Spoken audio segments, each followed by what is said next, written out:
the Esports World Cup. Firouzja needs to win on command with the black pieces in order for this set to go to Armageddon. Very possible, but let's see how this pans out. Magnus Carlsen, whenever he's happy with a draw with white, he opens with his king's pawn.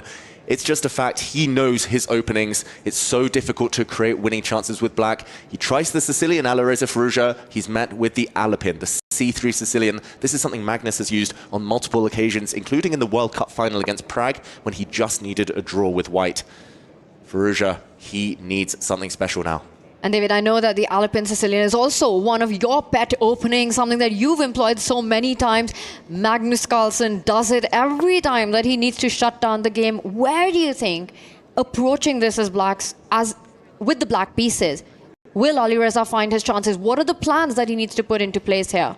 Yeah, I think steering away from some of the main lines is the key. There are a lot of forcing lines in this opening. That's why Magnus has gone for it. There's a lot of opening theory that leads to sterile equality, where you don't really get out into this game. You don't really maintain any winning chances.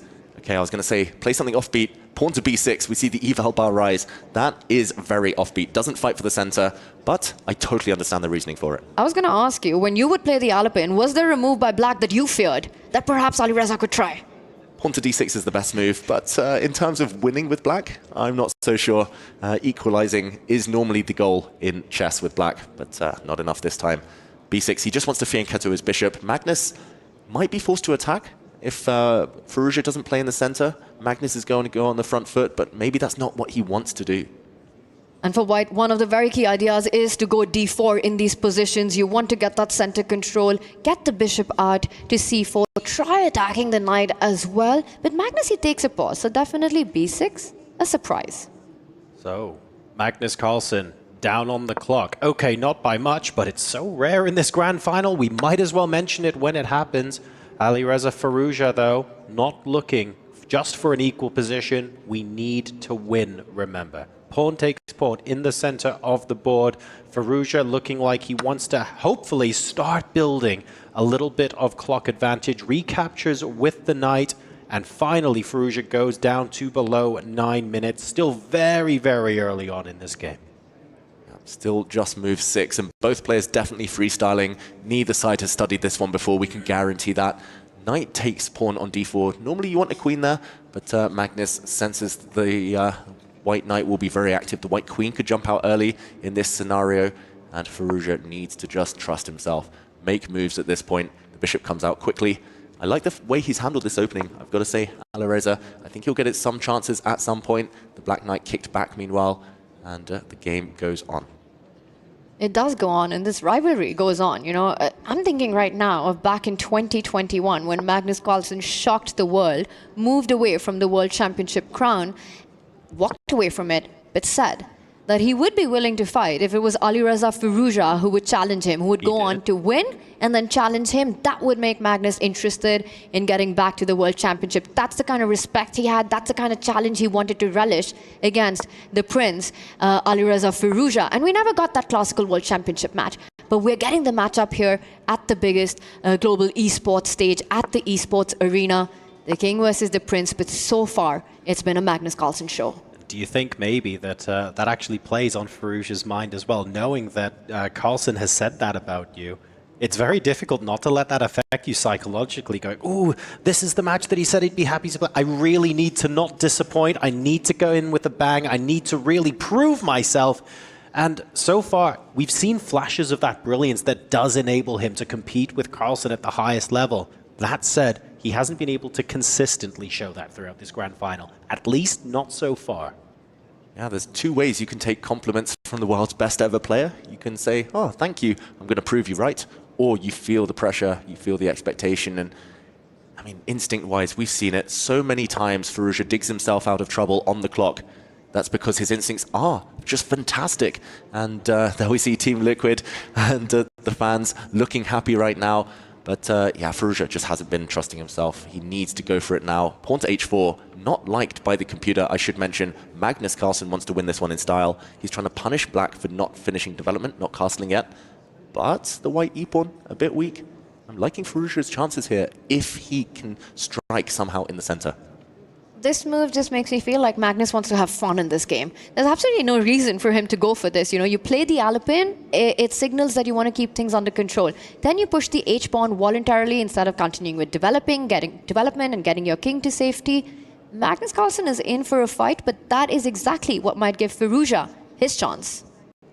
Yeah, and remember Magnus, when he was close to knocking down Hikaru in the final game of their match, at least the final of the sixth yesterday, he got nervous. He did blunder. Yep. It is possible. He's human. So Firouzja cannot kind of give up hope at any point yet. Very easy to forget sometimes that our champions, our heroes, the GOATs, are human as well. And, you know, at some point, the torch will pass from Magnus Carlsen to the younger generation. He's here to say, yes, it will happen, just not today. If Alireza wins this game and makes the comeback into the match to force an Armageddon, that would be a huge momentum shift. I'd go on to say that he'd be a favorite in that Armageddon. You know, given his speed skills, especially when you're down to 30 seconds, that is his best hope right now. And I think the way Magnus is playing, pushing his pawns, delaying his development, this is going to be a feisty game. I'm going to call it. I think this is going to get crazy. I don't know the result, of course. Difficult to make any predictions here, but I feel that Firouzja is going to get some chances in this one. Already some tactics in the air. The most obvious move would be to push a pawn forward, break open the black bishop, but maybe we could investigate a bit further because Alireza Firouzja has what could be a golden opportunity to shock Magnus Carlsen right now. Not only can he open up that bishop, he can do it forcefully and in style. Knight takes pawn. If the white bishop takes back, then the black bishop takes on f3, removing the defender, hitting the white queen, and when the white queen recaptures, when the dust settles, bishop takes bishop, black has won a pawn with a nice pin to boot. If we go back, after knight takes e5, if the white knight recaptures, then black just says, calm, d6, open the diagonal for my bishop, please, and look at the white knights. Look at the black bishop. It's sniping, it's going to regain the material with interest. This is super complicated. White can even give a check at the end of this with his queen. The game goes on, but Firouzja, he has to take risks like this. He has to gamble. But this is the one moment I'm glad that he's paused and spending time, because this is a critical decision. And it'll all be worth it. All those minutes spent will be worth it if he plays knight takes pawn. That's a huge advantage. You go up a pawn, your bishop becomes a big piece here. And of course we have the aid of the eval bar here. We have the aid of some very powerful engines, but Alireza Firouzja, he has the aid of his fantastic instincts. He's paused for a reason. Magnus Carlsen will be jumping out of his chair if he sees the move knight takes e5. He's got to play it. He's got to find it. Has to be played, right? Especially if you spend so much time and energy calculating this out. I feel like it should happen on the board. But do you think if Magnus has spotted it, he'll give it away? Because he's also the kind of player who just keeps that poker face until his opponent has made his decision. The more Alireza thinks, I think the higher chances that he spots it. Who's going to spot it? Let's take a look at Alireza's screen, perhaps. It looks like he was about to push his pawn forward to d6. He does miss the opportunity. It was complicated. It was difficult. It was so hard to evaluate, but he could have played that move so much quicker. Now the black king castles. Status quo has been maintained. Magnus is holding this together with a pin. But here's the thing, right? Because if Alireza did not go for knight takes pawn and wanted to make the move d6, again, you make it in 20 seconds. Right. But if you take your time, then you find that central blow. Yeah, I don't blame him at all for missing that. I think superhuman almost, that tactic. But what he's played, the fact that it took him over 2 minutes to play d6. That's the problem. That's That's the issue. So now 7 minutes plays under 4. Unfortunately, familiar territory here in what potentially could be the last game. Remember, if Magnus Carlsen wins this game, he does not only win the set, he wins the match. So Firouzja needs to win, needs to find a way to crack open the position and take this victory from Magnus Carlsen to force an Armageddon. Well, there was tension at the center of the board, and what Alireza has done is he slides his rook, defends the bishop, and now can go on to win a pawn. That e5 pawn, now that the bishop on b7 is guarded, knight takes e5. Alireza again, and he does it, but he takes it with his own pawn first, doubling up on the e file. That's very surprising. He could have done the same thing, but in a more forceful way. if black had taken with the knight, white would have been forced into a variation that could have happened anyway. He basically gave Magnus more choice. And although the position's still now level in the balance, black with the bishop pair, Magnus might be breathing a sigh of relief. He has control over the diagonals for now, although still a hard position to handle. I think easier to play for black, I'm going to say, because white's queenside pawns are slightly overextended, are slightly loose. And of course, we've been talking about bishops today. Alireza with that up his sleeve. In an open game, right? And both bishops on the longest diagonal of the board. And guess what? The knight joining the party as well jumps onto that central d4 square. I wonder if Magnus will do the same, go knight d5. There are tactics in the air. He might want to trade pieces off, but it looks like that might work in Magnus's favor if you jump with that knight to the d5 square, given the tension along the c line. Oh, that's a good way to trade pieces, get Magnus closer to the draw that he needs. It's also frustrating that the queen can't just sidestep for Firouzja to c7 because of the ominous presence of white's dark square bishop, effectively meaning the queen stays on the d-line longer, increasing the probability that the queens come off at some point soon. We're trying our best to figure out a way to keep everything on, to keep the tension, to keep the complications, but I think black is struggling to do that here. And again, opportunity to trade queens, and this time it's Magnus that says no, maybe playing on the clock pressure here as it goes to 6 versus 3. Exactly, Magnus has sped up again. Not for the first time, he's barely spent over 30 seconds for a single move in this game, and look at this, pawn to e6, the first blunder of this game, the first mistake. The white rooks are going to hit the black queen. It could be over now. The black queen has no good squares. Wherever you go, there's a double attack or a fork. Magnus now looking at the fans, smiling. He knows he's close. He knows he's about to get it. Team Liquid on the edges of their seats. He knows this is over. The knight about to jump in with a big fork in the position, going material up. Firouzja will fight. He will try to play this on, but I'm not even sure for how long. This is completely busted for black. Magnus Carlsen vibing there. There we go, knight for rook. Magnus has extra material. He's the exchange up. He's getting close now. The white rooks are coming in. The white c-pawn sprinting forward. Firouzja has minimal counterplay. The white queen holds everything.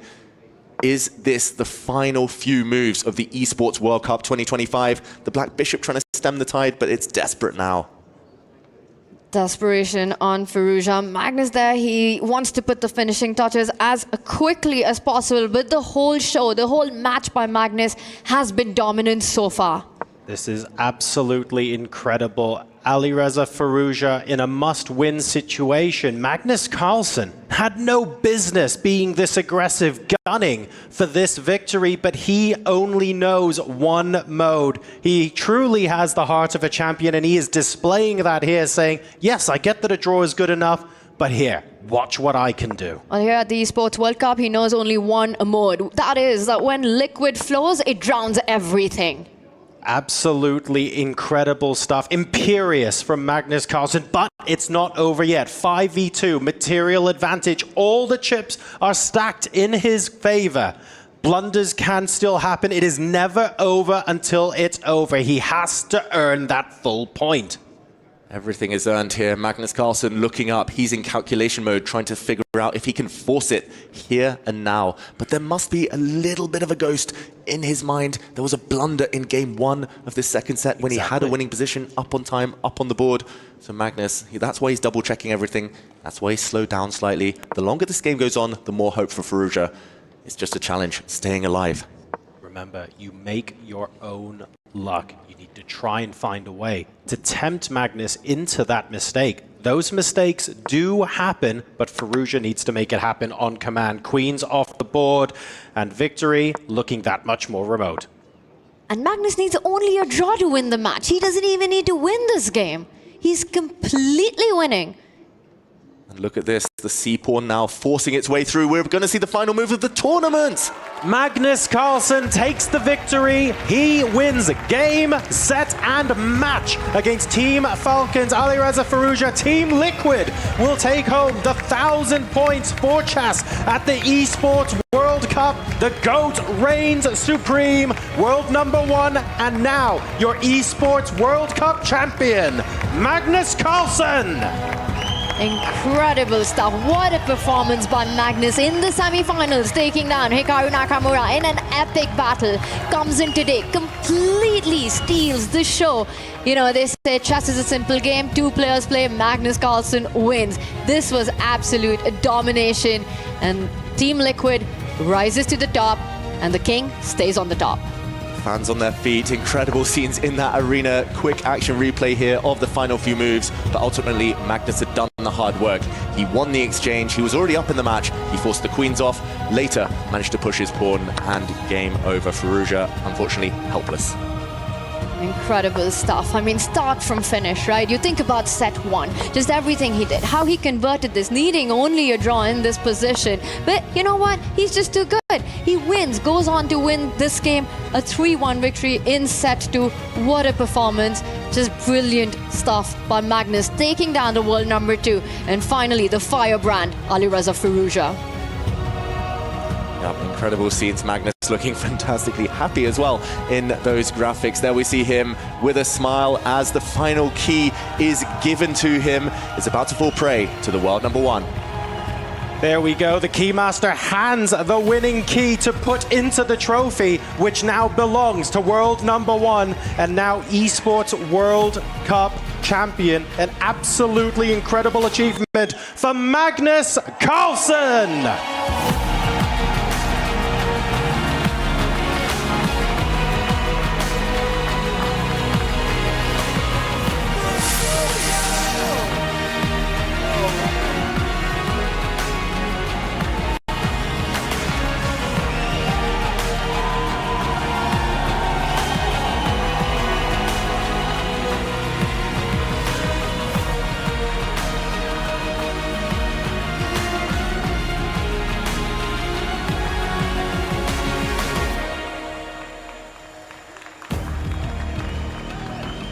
Ladies and gentlemen, the best player the world has ever seen.